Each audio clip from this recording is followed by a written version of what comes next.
just want to say it's okay, this is like a 3-mile island scale event. It's obviously not. It's even going beyond Chernobyl. If you want to compare these things.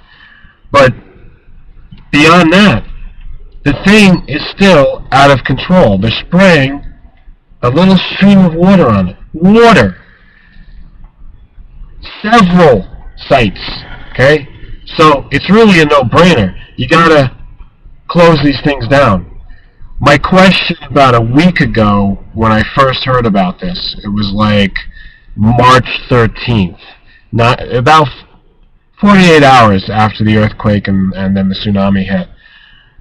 I said to myself, are the Japanese the ones that are in charge of this, not the people? I'm not insulting the Japanese here by any means. I'm just saying the people in charge, just like the ignoramuses in charge of any of the government bureaucracies today. And no, I don't mean to say that overall, but many of the leaders are incompetent. The heads of the electric company, the heads of the regions, the prefecture, they probably ask themselves, are we able to salvage these facilities, these multi-million, actually billions of dollars to create all of them? So that's their price tag. That's how they're looking at it. Should we salvage them? Or not should we, that was already answered. Their question was, how are we going to salvage them? And they continue to ask this instead of moving forward and saying, we're not going to be able to salvage this. How are we going to salvage the environment and human life? Not only for Japan, but how about the rest of the world, the rest of the Pacific? Human life, marine life, and everything else that's in the air and wherever you look. This radiation is a contaminant. It's not natural. In fact, it's way unnatural. It's completely artificial and toxic. This is not the kind of thing that just happens like, you know, snap your fingers. Oh, there it is. Yeah, it's a little bit unnatural. Yeah, we get this every couple of years. No, this is a completely unique type of problem.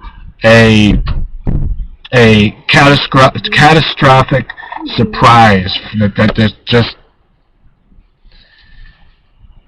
What can I say? I mean, you gotta... Everybody out there who looks at this should realize, if you're not an idiot, if you're not stubborn for the nuclear industry, if you're not, you know, some kind of a proud fool over there in Japan, you know that this has to be encased. It should have been done 6 or 7 days ago. The decision should have been made. If someone such as myself and a committee, emergency committee, was brought together, this would have been the decision. And like double quick. You know, you look at the situation with all the information actually that's been covered up. You look at that information 6 or 7 days ago, and it would probably take me less than an hour to push for this remedy. It has to be encased, and if they don't do it soon, they're compounding the problem, and I'm going to talk about it for years, and the Japanese are not going to save any face. You might as well do harikari as we speak.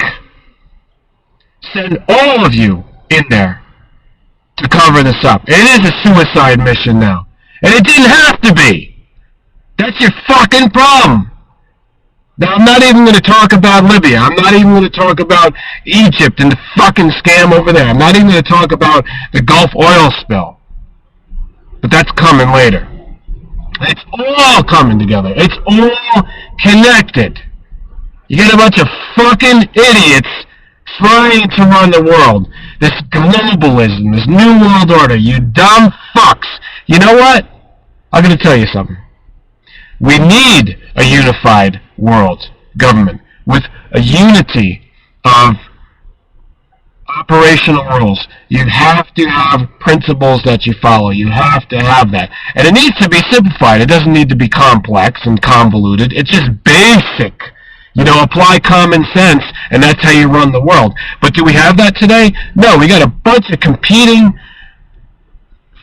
idiots that don't know what to do, first of all. They can't even run their own countries, and yet they think they're going to run the world.